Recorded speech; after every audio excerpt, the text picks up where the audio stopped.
이 신고가 종목은 시장과 좀 무관하죠. 신고가가 나온다는 것 자체가 성장성이 뛰어나다는 뜻이 되겠고 관리자가 있다는 뜻이 되겠죠. 그래서 신고가 종목들이 이번에도 그랬었습니다. 이번에 뭐 덕산네오록스도 그랬고 네이버도 그랬었고 뭐 더존비전이나 이런 종목들 NH한국사이버겠죠.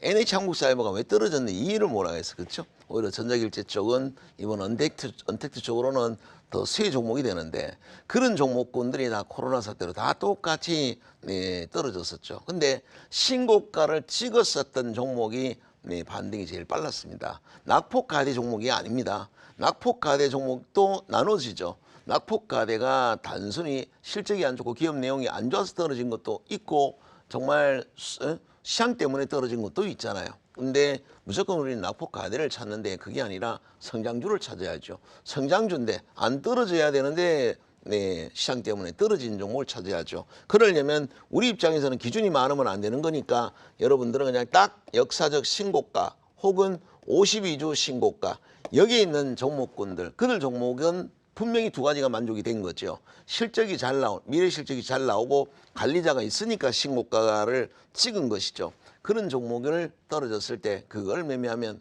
누군가가 끌어올릴 거다. 그런 믿음을 가져야죠. 가장 대표적인 게 네이버라든가 그다음에 이 OLED 소재 쪽에 덕산네오록스도 지금 IT가 가는 구간이 아닙니다만 덕산네오록스는 다시 역사적 신고가를 찍었습니다. 여러분들에게 뭐 국고초대부터 덕산네오록스와 SNS텍 이 소재 관련한 기업들은 뭐 워낙 말씀을 많이 드렸었고요. 그 다음에 NHN 한국사이버, 그 다음에 바이오 쪽에서는 알테오젠 이런 유형의 종목군들이 신고가로서 가장 대표적으로 여러분한테 설명을 드렸던 종목입니다. 신고가는 왜 신고가인지 시장이 살아나서 신고가를 다시 넘어보면 여러분 분명히 이해를 하실 겁니다. 신고가는 던지는 거 아닙니다라고 말씀을 드렸고요. 결국 네이버니 덕산네오록스니 또 SNS텍이니 또 뭐 가비안이 또 뭐 KINX 그리고 NH한국사이버, 알테오젠 이런 종목들은 또 다시 신고가 근처에 와 있는 상황입니다.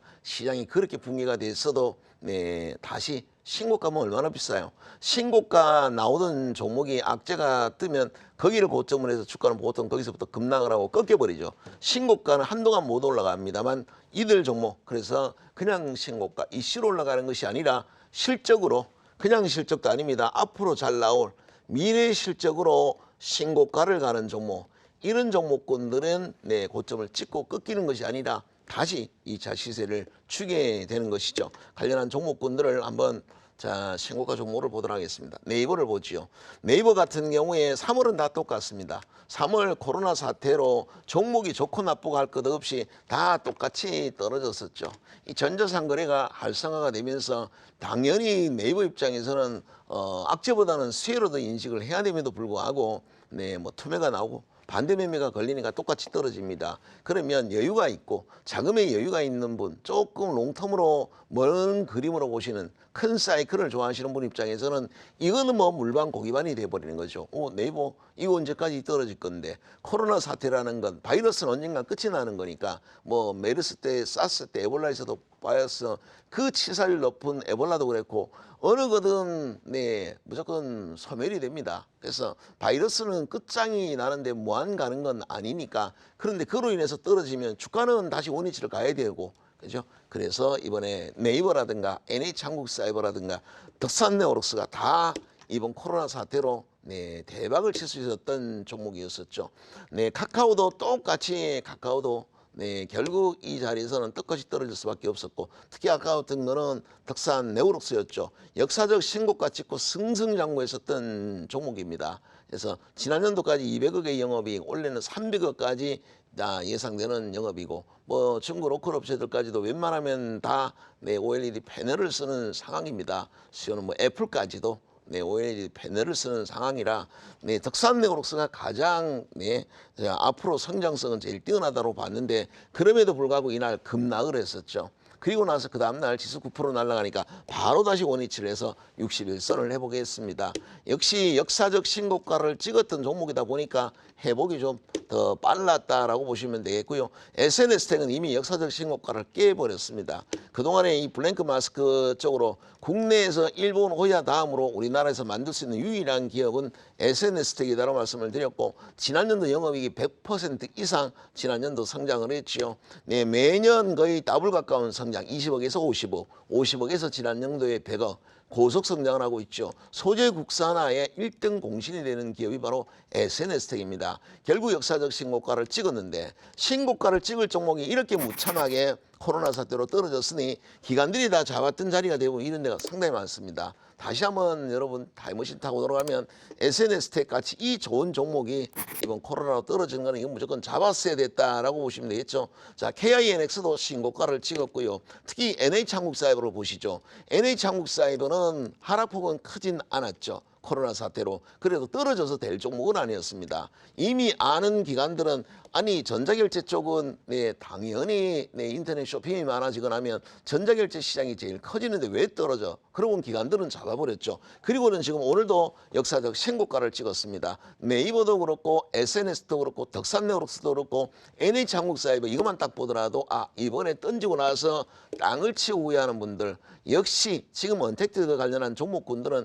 이것만큼은 던지면 안 됐어라고 생각하는 분들이 매우 많을 거라고 생각됩니다. 자, 바이오 쪽에서는 알테오젠을 역사적 신고가 다시, 자 이들은 히알루론이다젠을 자 다시 한번 네, 기술 이전될 가능성이 높다라고 말씀을 네, 드렸었고요. 그 다음에 5G, 자, 이거 보시면 HFR 나무화 기술도 지금 음봉을 맞았습니다만 신고가까지 나와 있는 상황이고, 최고의 토픽은 뭐 이노와이러스 다음 이번 연휴가 끝나고 나면 다시 역사적 신고가를 찍을 거라고 생각합니다. 언택트 시대가 되니까 전부 다 모바일과 컴퓨터로 네, 영화 보고 드라마 보고 그쵸? 그걸로 하상의 일을 하고 그러다 보니까 누가 5G 네, 업종들이 가장 수혜를 보게 되는 상황이 된 것입니다. 네, 신고가 종목이 이번에 눌림목 들어온 종목은 다음 주에 꼭 포기하지 마시고 공략하시기 바랍니다. 네, 이상입니다.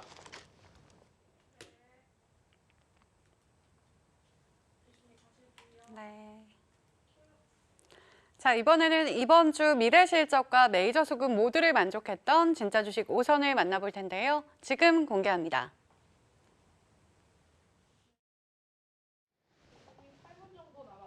8분이에요. 예. 네. 자, 이번 주 시세 흐름이 좀 좋았는, 장 자체가 좋질 않아서 이번 주에 뭐 특별히 좋은 종목을 찾기는 쉽지는 않았을 겁니다. 근데 이들 종목들은 이번에 바닥권에서 기다리 스튜디오 같은 경우는 뭐 시가총액이 거의 400억까지 떨어졌다. 이번에 1200억까지 회복을 했을 겁니다. 아마 이 시간에 여러 번 말씀드렸죠. 웹툰 플랫폼을 2개를 갖고 있고 웹소설 플랫폼을 하나를 갖고 있습니다. 키달이라는 어떤 인지도가 있는데 시가총액, 그것도 영업이익이 적자도 아닌데요. 400억은 이건 너무하지 않냐? 사놓고 기다리면 네, 뭐 1000억을 가든 800억을 가든 그랬는데 지금 키다리 스튜디오가 1200억을 갔어요. 만약에 여러분들이 한 4천만 원어치를 사놨다. 이번 3월 19일 급락할 때 키다리 400억의 시가총액에 제가 해답이 있다라고 했는데 시가총액 400억의 키다리가 어쩌게 그죠? 시장 폭락하면서 1000억에 있던 키다리가 400억이 된 거죠. 400억에 있어요. 4천만 원어치를 사놨어. 그러면 이번에 얼마가 됐어요? 불과 한 달 만에 1억 2천만 원으로 아마 불게 됐을 겁니다. 미스터 블루도 거의 더블 가까이 나왔었고요. DNC도 한 60% 정도 올랐습니다. 그래서 지금 할 게 없는 상황입니다. 뭐 뮤지컬을 볼 것도 없고 영화를 보러 갈 수도 없고 뭐 교회 집회를 갈 수도 없는 상황입니다. 그러다 보니까 네, 결국 이 비대면 쪽 웹툰과 웹소설 시장은 커질 수밖에 없다라는 거였죠. 그래서 이미 돈을 또 잘 벌고 있습니다. 거기다 코로나 사태로 네, 수혜를 더 입을 수 있는 종목이 웹툰과 웹소설이죠. 여기에 웹툰 쪽에 국내 최고의 그 만화 컨텐츠를 갖고 있는 대원미디어만 같이 병행해서 보시면 됩니다. 대원미디어도 괜찮죠. 네, 근데 일반적으로 대원미디어는 많이 좀 때가 탔고 많은 분들이 알고 있고요. 그러나 좀 신선한 건 미스터블루와 키다리, DNC 미디어가 조금 신선하니까 대원미디어 굳이 안 해도 되니까 이 세 개만 제가 여러분한테 말씀을 드렸던 부분이었고, 그 다음에 이런 제지주들 아무래도 홈쇼핑, 네, 또 쇼핑이 많이 이루어지면 당연히 택배나 이런 박스 물량들이 많아지는 것이죠. 그래서 이번 수요일 날 마지막 거래일에 바로 제지주들이 전체적으로 다 급등하는 모습 61선을 매우 강하게 뚫었습니다. 제지주들은 뭐 어마어마한 가치주들이 사실 여기에 있죠. 돈은 엄청나게 벌어도 시가총액은 매우 낮은 종목이고 시장에서 항상 소외가 되어 있습니다. 그런 종목군들이 이번에 이런 언택트 시대를 맞아서 좀 다시 부각이 되는 상황이 된 것이죠. 관련한 종목들을 잠깐 확인만 보도록 하겠습니다. 자, 미스터 블루 정별이 완성이 됐고요. 국내 제1호 만화 상장 전문 플랫폼이다라는 말씀을 드렸고요. 지난년도 돈 엄청 벌었죠. 그 전에 30억에서 작년에 120억의 영업을 냈고요. 올해는 무려 220억을 예상하고 있습니다. 얘들이 뭐 제조기업들이 아니고 컨텐츠 올려주는 플랫폼을 운영하고 있습니다. 그리고 마진이 좋죠.